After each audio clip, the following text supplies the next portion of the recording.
He said, it's neither our wish or our goal to destroy the transatlantic alliance. So I want to know whether you feel convinced by that, whether you feel that the feathers are being, unruffled after last year's broadside, which was exactly the opposite from the American Speaker, Vice President J.D. Vance.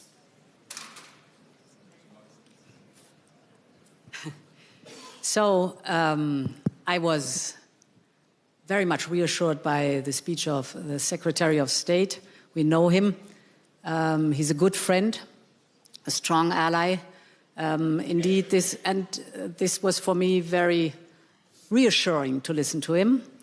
We know that in the administration, some have a harsher tone on these topics, but the Secretary of State was very clear. He said, we want a strong Europe in the alliance. And this is what we are working for intensively in the European Union. We have to be an independent Europe, not a Europe that is leaning on someone, but a Europe that is going forward with friends and allies together, facing the challenges that are out there. And therefore, a strong Europe, I completely align with the Secretary of State where that is concerned. But we have to build it. We have to work for it, a strong and independent Europe, to be then a strong ally in NATO, because NATO is consistent then of our friends and allies indeed. But it was also your message. We want a strong Europe.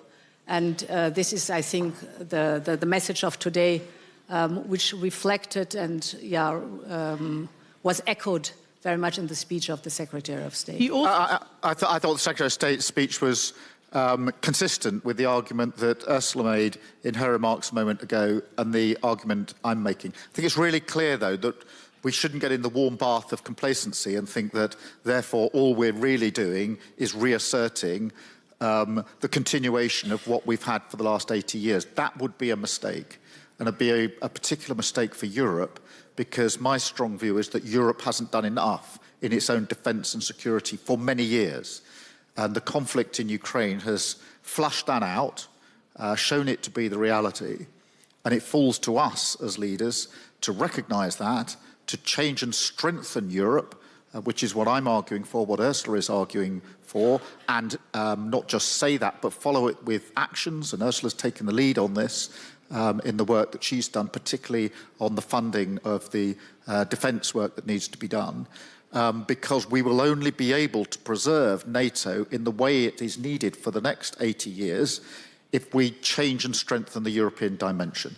That is something which a number of American presidents have said for some time, I believe to be true, and I think we've got to seize this movement to move forward, not to pull apart the transatlantic relationship, but to make sure it works in the circumstances and the times that we face. Now, I know you want to embrace the United States. You talked about not overly depending, but not also rejecting the US. But you know that the Munich Security Conference doctrine, before this conference began, talked about an era of demolition politics, demolition men, the politics of destruction, etc., including referencing the President of the United States. A very key American former Republican, he calls himself, analyst has said that America is, under Trump, is playing a role of a hostile and possibly predatory power as well. So Europe is caught between a predatory Russia and a potentially predatory United States. Have you internalized that? And is that where you are right now in terms of these fighting words that you've just delivered about pretty much total independence? Do you believe that you are between two predatory powers? There are more threats. First of all, I would never align Russia with the United States. Completely different theaters. But these were not my words. These were an analyst. Yeah, okay. So I would not at all confer with this analyst that there's any equidistance between Russia and the United States, very clearly. But of course, the European Union is challenged with superpowers that are outreaching much more than they used to, and many other threats. And Russia is a real threat to us, without any question. So this is the reason why we have to strengthen our own defense posture, why we have to look into the possibilities that we have, for example, with the Article 42.7, while we have to develop our defense industrial base.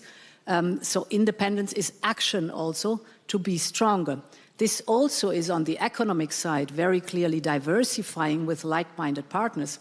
The trade agreement we did with India, the trade agreement we have with Mercosur, so the Latin American countries, Mexico. All this is within a strategy to be more independent, more stronger. And independent means to stand up, develop your own strength, be clear with your own weaknesses. Don't look at others to compensate for your own weaknesses. No, be strong, stand up and develop your own strength, and be open to the world and connect with like-minded partners. And of course, a friend and like-minded partner always has been and is the UK on our continent. So, Prime Minister, you laid out how Britain has come to the defence and to the joint military action with its allies for a long, long time. But the current Secretary-General of NATO, after Trump's Davos speech, actually after Prime Minister Carney's speech, which talked about a rupture, he said, if you all are thinking that you can do what you have to do without the United States, then dream on. It's not going to happen. So how long do you think it'll take to get to this posture that you both say you need to get to? Well, the first thing I'd say is that we're not looking at a future that tears us apart from the Euro-Atlantic alliance that we have. NATO has been the single most effective and successful military alliance the world has ever known, and we should never move away from it.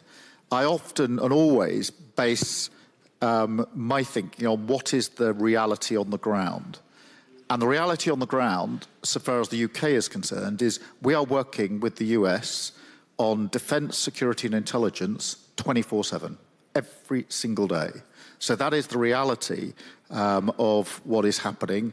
And that is as tight now as it's ever been. And I see no sign of that weakening, nor should it, because that's in the interests of the United Kingdom and the interests of Europe and globally. And that goes into defence, security, intelligence, obviously nuclear capability as well. And therefore, I'm often urged back in my own parliament that we should walk away from what we've got. And I reject that.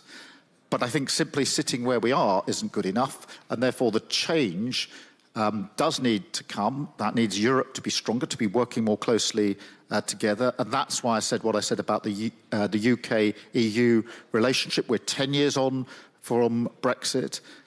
We are not the Britain of the Brexit years. We're a Britain that wants to work with the EU even more closely in light of the challenge that we face here 10 years on. That will take time. We are working together. We had a very good UK-EU summit last year. We will have another one this year where we can make further steps forward. But this is of some urgency because I think that on defence and security, until the Ukraine conflict, we didn't really wake up to the reality that we're facing.